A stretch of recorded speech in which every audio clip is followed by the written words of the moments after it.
సర్వలోకాల ప్రభు అయిన దైవానికి స్తోత్రం తెలియజేసుకుంటూ, సోదర మహాశయులారా, ఆధ్యాత్మిక ప్రియులారా, ఈరోజు మన సమాజంలో మనము చూస్తూ ఉన్నాము. అక్రమ సంబంధాలు, వ్యభిచారము పెరిగిపోయిన కారణంగా కొంతమంది భర్తలు భార్యలను, కొంతమంది భార్యలు భర్తలను చంపుకొని శరీరం యొక్క అవయవాలను ముక్కలు ముక్కలుగా చేసి కసువు దిబ్బలో పారవేయడము, కాలువలలో నదులలో విసిరివేయడము. ఈరోజు మనము పత్రికలలో, సోషల్ మీడియాలో చాలా విషయాలు మనం చూస్తూ ఉన్నాము.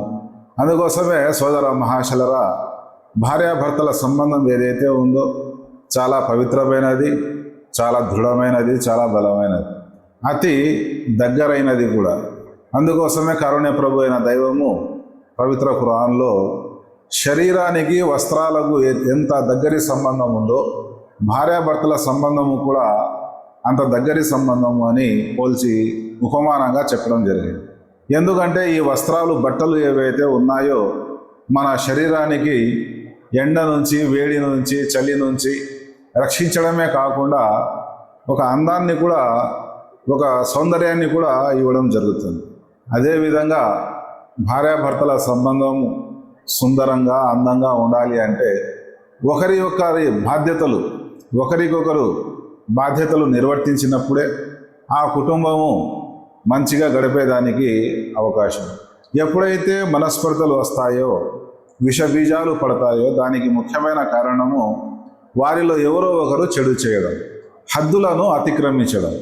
ఉదాహరణకు భర్త ప్రతిరోజు తాగి వచ్చి భార్యను హింసించడము, అదేవిధంగా కొన్ని చెడు అలవాట్ల కారణంగా కొన్ని రోగాలకు గురి కావడము, అదేవిధంగా కొంతమంది పురుషులకు మగసిరి లేని కారణంగా భార్యను తన గుప్పిట్లో పెట్టుకునే దానికోసము చిత్రహింసలు పెట్టడము, ఇంకా భార్యను పట్టించుకోకుండా అన్న వస్త్రాలు, కనీస అవసరాలు కూడా తీర్చకుండా.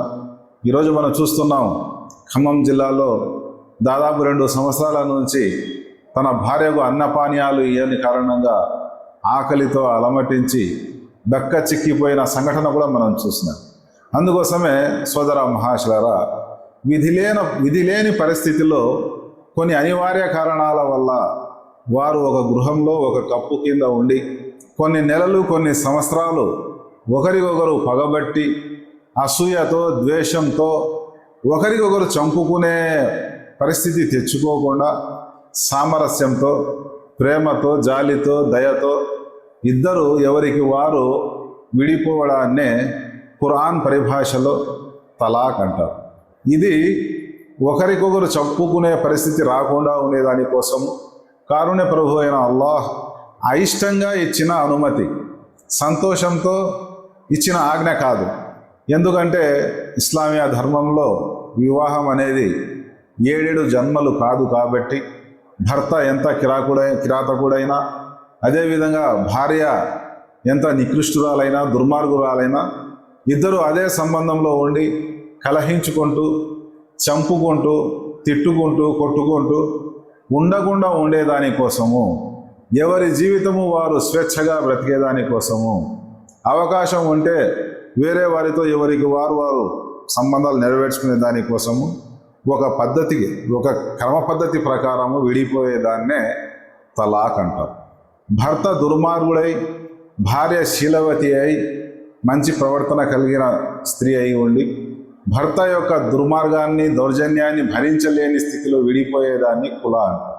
అదేవిధంగా భార్య చెడునత కలిగి ఉండి దుర్మార్గమైన మార్గాన నడుస్తూ, చెడు పనులు చేస్తూ, అశ్లీల కార్యాలు చేస్తూ భర్త యొక్క హక్కులు నెరవేర్చని స్థితిలో, దాంపత్య బంధానికి అనుగుణంగా లేనప్పుడు, విధి లేని పరిస్థితిలో, కొన్ని అనివార్య కారణాల వల్ల అనారోగ్యం కావచ్చు, ఇంకా వేరే ఏదైనా సమస్య కావచ్చు, భార్యతో భర్త విడిపోయేదాన్ని తలాక్ అంటారు, విడాకులు అంటారు.